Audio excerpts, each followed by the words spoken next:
Tengo un puestito a 5 lucas y la panza de mi vieja es el único lugar al que quiero volver. Y si querés venir conmigo que te hago un lugarcito y nos tomamos unos vinitos, o pateamos unos penales o escuchamos a Páez y nacemos de nuevo como gemelos erráticos. Vamos a construir un parque acuático, qué buena pinta. Esta canción identifica a este espacio que es la psicología del viento, Parque Acuático se llama esta canción del Cuelgue, que es muy linda y que Luis Camargo eligió para darle paso a esta conversación que tenemos los días miércoles en la psicología del viento. Bienvenido, Luis, ¿cómo estás? Gracias, Javi. Bien, muy bien, contento de estar acá. Bueno, me alegro mucho. Bueno, en la semana anterior habíamos empezado a hablar de los efectos o de las consecuencias, de las implicancias de la pospandemia, cómo estábamos todos, cómo nos rearmamos, cómo pudimos salir a flote cada uno con las herramientas que tiene y que puede. Y hablamos de la depresión, casi en oposición a la tristeza, ¿no? Un poco definimos esos conceptos. Para ustedes, para los profesionales de la psicología, la depresión es un insumo con el que trabajan todo el tiempo, ¿no? Sí, absolutamente. Y está bueno definirlo otra vez. Exactamente, sí, clarificar por ahí no solo qué es la depresión, sino qué no es, como vos bien mencionaste. Hay términos que se le asocian, incluso culturalmente, más allá de la ciencia psicológica, y está bueno poder diferenciarlo porque a veces la gente no sabe bien si está esto con tristeza o está deprimido, y en tal caso que convendría más. Sí, y aparte, antes que avances, Luis, a mí me parece que es una palabra que se popularizó muchísimo. Entonces, no sé, yo he escuchado decir que el gato no se mueve o que está medio quieto y dice, bueno, está deprimido. Exactamente. Entonces, como que todo es, todo es deprimente. Exactamente. Bueno, hay un uso social de los términos que, como vos decís, para los psicólogos es importante poder diferenciar este uso social de el concepto en sí o de aquello que puede tener que ver con algo más del orden de la psicopatología en sí. Claro.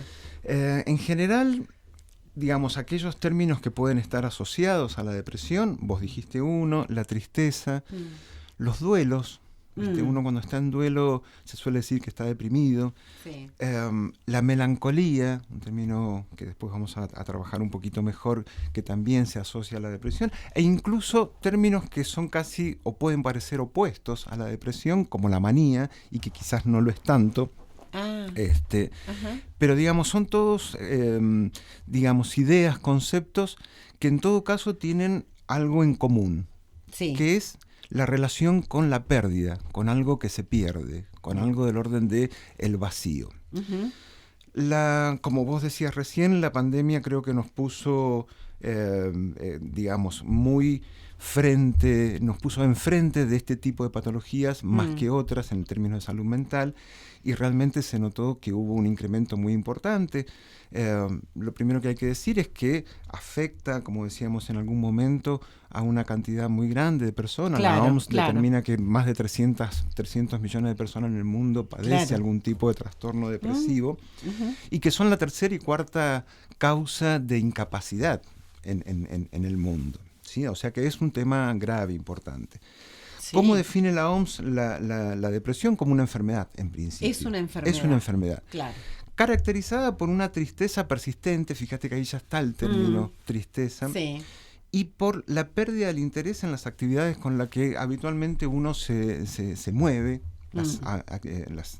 la habitualidad, digamos, pierde ese interés en esto y la incapacidad para llevar adelante esas actividades concretas de la vida cotidiana. Por eso generalmente son personas que no hacen actividades, o que están en una cama, o que duermen mucho, o que no tienen ganas.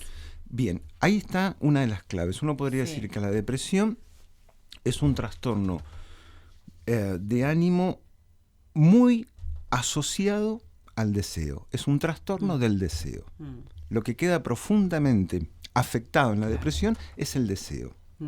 El deseo de cualquier cosa. Exactamente. En todo caso, uno podría decir que el único deseo que hay es un deseo de nada. Nada produce algún interés, algún deseo. Insisto con esto. Obviamente hay situaciones que justifican esa pérdida del deseo, justifican la tristeza, por ejemplo. como cualquier duelo, cualquier pérdida. Por eso decíamos, hay en el centro de todos estos conceptos la idea de algo que se pierde, y está bien reivindicar la tristeza, y está bien el no hacer nada en determinadas circunstancias, para permitir trabajar esa tristeza. Eso es un duelo. Esa tristeza no necesariamente tiene que ver con situaciones trágicas. Uno puede sentirse triste porque, no sé, perdió a su equipo. Sí, o se peleó con el novio, exactamente. Y que para esa persona es un mundo. Hay duelos mucho más graves, después no hay como jerarquías, podemos decir. Sí. Perder un hijo no es lo mismo que pelearte con tu novio, o qué sé yo, que se te caiga una operación financiera. No es lo mismo, pero es una pérdida. Pero son pérdidas. De ahí a que eso se transforme en una depresión, una melancolía, hay un paso muy grande. O sea, la primera cuestión que tenemos que reivindicar es el derecho a la tristeza, y que esto no es patológico.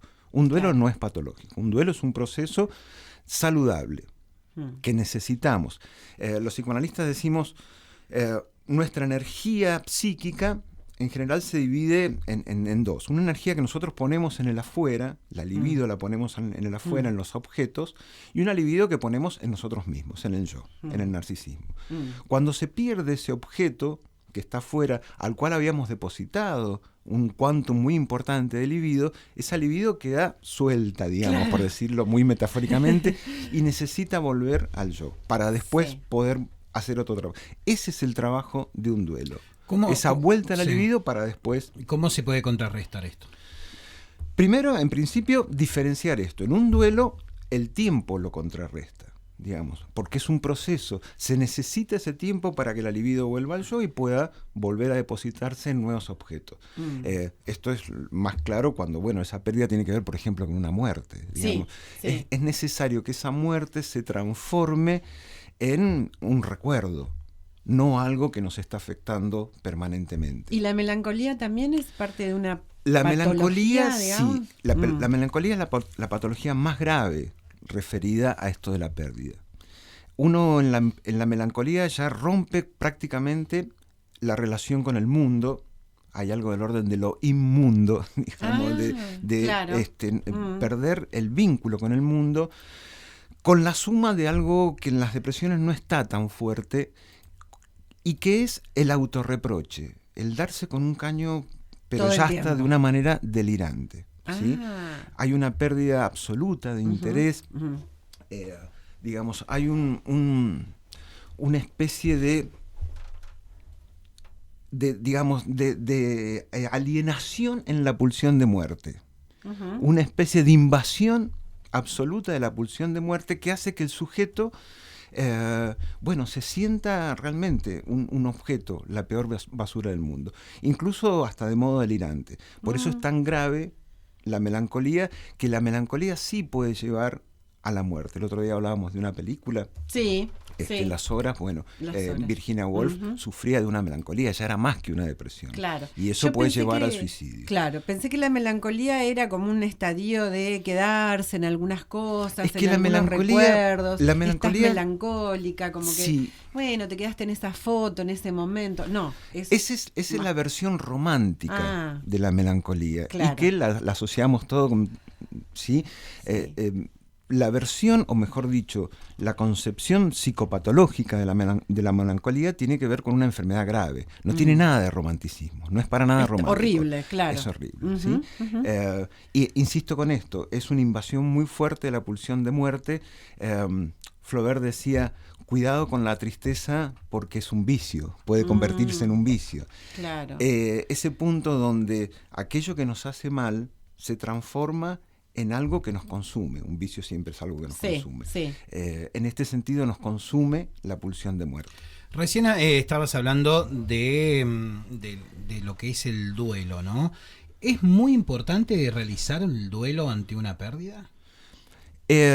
Porque también dependiendo mucho la forma de ser de cada persona, ¿o no? Es que si no se realiza el duelo, el riesgo es la melancolía. El riesgo es una depresión fuerte.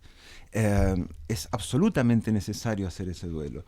Lo que puede ocurrir, y quizás, no sé si tu pregunta va por ahí, quizás no sea necesario asistir ese duelo desde el punto de vista psicoterapéutico, por ejemplo. Alguien que pierde un familiar no tiene por qué ir a consultar a un terapeuta, digamos. Claro. Tiene que transitarlo con el tiempo para que se produzca ese retorno a la libido, para que se produzca ese trabajo del hacer con la angustia. Puede ser con la contención de familiares, Amigos, amistades. A diferencia de la depresión. Yo la depresión sí te diría, necesita que haya un trabajo profesional de por medio. ¿Cómo se llega a comprobar una persona el momento en que ya ingresa dentro de esa depresión? Lo que pasa es que acá también hay algo complejo, porque en una depresión no necesariamente vos vas a detectar la causa que la produce, a diferencia del duelo. Uno sabe en el duelo que perdió algo o alguien. Y entonces ese trabajo lo hace con cierta conciencia de aquello que perdió. En la depresión vos no sabés qué perdiste. No sabés dónde está el agujero, dónde está la pérdida. Esto lo hace aún más complejo. Ese agujero es el que es el rellenado permanentemente con la angustia, ¿sí? Y esa angustia se transforma ya, como decíamos la vez pasada, en una señal que nos previene contra el dolor. La angustia siempre tiene esta característica de prevernos ante un dolor, cuando va a venir algo que nos va a desestabilizar, cuando uno nos dicen, che, mirá, viene tu novia y te dice, necesito hablar con vos. Vos no sabés de qué va a hablar, pero te angustia. Decir, acá puede pasar algo. Cuando ya se sienta como él dice, mira lo que... Bueno, ¿sí? Ahí uno se relaja. Pero quiere decir, tiene que ver con esto de la incertidumbre, ¿sí? No saber qué va a pasar. En cambio, en el duelo uno sabe de qué se trata. ¿Qué perdió? ¿Qué perdió? En la depresión no. Y esa angustia se transforma fácilmente en ese dolor que nos carcome. Claro. ¿Sí? Luis, se asocia, como yo lo hice al principio de esta charla, a la depresión con la tristeza, pero también al desgano, con eso de no hacer nada. Pero hay depresiones que impliquen eso, llenar agujeros y hacer todo el tiempo cosas. Exactamente. Es así. La manía, de eso estamos hablando, es una manera de hacer con la depresión también. Es un mecanismo defensivo frente a la depresión. Aquella angustia que nos provoca esa depresión, ese agujero, esa, diríamos, siguiendo a Milán Kundera, esa insoportable levedad del ser, ¿no? Sí. Porque tiene que ver con esto, con Claro. que el ser es insoportablemente vacío. Y hay que llenarlo Como de decíamos la vez sentido. pasada, Claro. ¿qué es lo que ocurre en estas situaciones? Que nos sacan esa distancia que tenemos entre nosotros y la muerte. El saber más profundo que tenemos nosotros es el que nos vamos a morir, como Claro, decíamos la vez como pasada. certeza, sí. El melancólico, sobre todo el melancólico, el depresivo también, pero el melancólico sobre todo, no puede poner absolutamente nada entre la idea de la muerte, de su propia muerte, y el presente, y lo que es. No puede poner el deseo. Por eso hablábamos de que es una patología del deseo, la depresión, la melancolía. Claro. Porque cuando uno puede poner el deseo entre nosotros y la muerte, esa idea se disipa. Y sí. ¿Y qué es poner deseo? Bueno, hacer proyectos, hacer cuestiones. Claro. El depresivo no puede hacer nada de esto, el melancólico menos. Y se trata. O sea, Y se puede salir adelante y ayudarlo a encontrar ese deseo. Sí, exactamente. Déjame que vuelva Sí, a claro. lo anterior en relación a esto de la manía. Sí. Ante ese vacío, lo que se pueden poner son acciones compulsivas. Uno se puede poner maníaco en el sentido de hacer un montón de cosas para evitar esa angustia que produce ese vacío, evitar esa angustia que produce esa visión de la muerte allá adelante. En esto es que se ponen en juego estos famosos trastornos maníacos depresivos, que implican que por un momento esa depresión se transforma en manía. En general, siempre es mayor el tiempo de depresión que de manía, porque la manía no resuelve. Claro. Y aparece que esto, bueno, es limitado. Pero quiero decir, una manía, que aparentemente es todo lo contrario a la depresión, tiene como trasfondo una depresión. Bien. Sí, esto es Bien. importante porque también clínicamente se la trabaja de manera Ajá. distinta. Y se ve, digamos, ustedes lo pueden, los profesionales lo pueden diagnosticar a poco de andar, digamos, con ese paciente. Sí, se sobre ve. todo porque cuando se pone a hablar un paciente maníaco se da cuenta que todas aquellas cosas que hacen no lo llenan, No lo llenan, no no resuelven, están. que se trata un mero ir saltando de actividad en actividad sin que eso ponga en juego un deseo verdadero.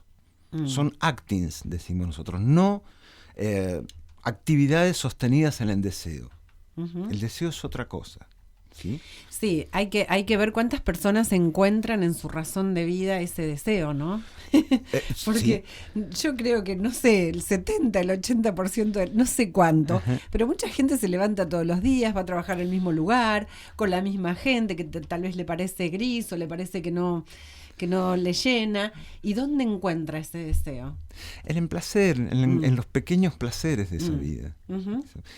Y simplemente te das cuenta porque no te deprimís. Claro. Lo haces y haces proyectos. Y está todo bien igual. Cuando claro. uno hace proyectos, no importa tanto si después van a salir bien o mal. Lo importante es tener las ganas de hacerlo. ¿Y este tipo de sociedad, Luis, contribuye a la depresión, a que haya gente con depresión? Sí, sí, me parece que, a ver, ya no estamos en la sociedad disciplinaria que hablaba Foucault, esta del deber, ¿no? de las obligaciones, que tanto tenía que ver con las instituciones, donde uno tenía el super yo muy fuerte, sino, como diría Byung-Chul Yang, estamos más bien en sociedades del rendimiento, ya no disciplinaria, del rendimiento. Entonces ahora ese rendimiento se ha transformado como una autoexigencia a sí mismo a ser triunfalista, a que todo te vaya bien. A que todo nos vaya bien. Somos emprendedores de nosotros mismos. Sí. Y eso implica un estrés muy grande. Claro, una exigencia. Claro, sí. Implica que tengamos la depresión por no poder alcanzar eso a la vuelta de la esquina. Entonces me parece que estas sociedades tan centradas en el ego, tan centradas en la autoexigencia, en el rendimiento, en el hacer, en el yo puedo. Estas sociedades disciplinarias de las que hablaba antes tenían que ver con el yo debo hacer tal cosa. Ya ahora no se trata de eso. Yo puedo. Yo puedo. You can. Sí, y todo el tiempo está en todos Y hay lados. que poder con todo. Y sin embargo, la vida nos demuestra todo el tiempo que no se puede con todo. Claro. Y no podemos dar cuenta de otra potencia muy importante que tenemos los seres humanos. Si una es el poder, del poder hacer, la otra, muy importante, es el no poder, que Nietzsche diría el poder decir no. Nosotros difícilmente podemos decir no. Claro. Y esto es un factor muy importante del estrés y, acto seguido, la depresión. Cuando no podemos ponerle un límite a toda esta autoexigencia que nos impone la sociedad del rendimiento, la depresión es una de las enfermedades, digamos, propias de estas sociedades más modernas, más posmodernas. Posmodernas. Luis, tenemos una película para recomendar hoy porque nos propusimos esto, ¿no? Relacionar la psicología con el cine. Yo siempre pienso que realmente el arte nos enseña mucho más que todo, incluso que la psicología. Mira. Y en este caso, yo la que sugeriría muy fuertemente para ver cuestiones que tienen que ver con la depresión, con la melancolía, es una película que se llama precisamente Melancolía, mira. de Lars von Trier. Es un drama psicológico de ciencia ficción que da cuenta de una mujer que está en un estado muy depresivo, y la parte de ciencia ficción tiene que ver con que en ese momento hay una amenaza muy fuerte que viene hacia el mundo, que es un planeta llamado Melancolía, que va a chocar contra la Tierra y amenaza con hacerla desaparecer. Paradójicamente, el saber de esta situación empieza como a curar la depresión de esta mujer.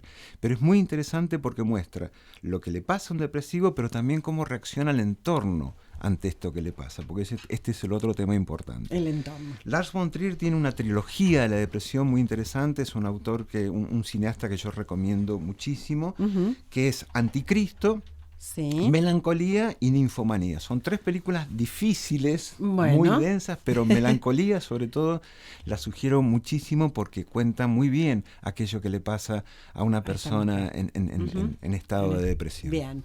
Luis, muchísimas gracias. Como siempre, un placer escucharte. Aprendemos un montón. A la audiencia supongo que lo mismo, así que nos vamos a encontrar el próximo miércoles. Muchas Gracias a gracias. ustedes. I myself hate marriages. Gabby, please. Is everyone in your family start raving mad? I smile and I smile and I smile. You're lying to all of us. I'm not really happy. These could have been a lot different. Yes, Michael, they could have been. Just forget it. Stop dreaming, Justine. What are we excited about? Tomorrow night. That's right. I'm afraid of that stupid plan. And it is not going to hit us. You promise? Life is only on Earth. And not for long. I don't think you know that at all. Sometimes I hate you so much.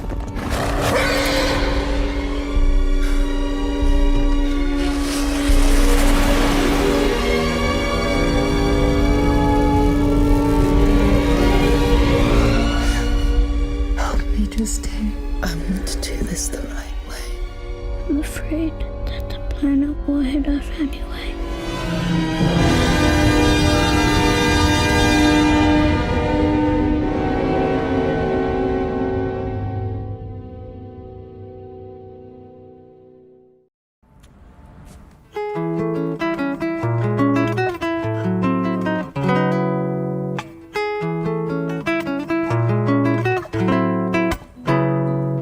Tengo un puestito a 5 lucas y la panza de mi vieja es el único lugar al que quiero volver. Y si querés venir conmigo que te hago un lugarcito y nos tomamos unos vinitos, o pateamos unos penales o escuchamos a Páez y nacemos de nuevo como gemelos erráticos. Vamos a construir un parque acuático, qué buena pinta.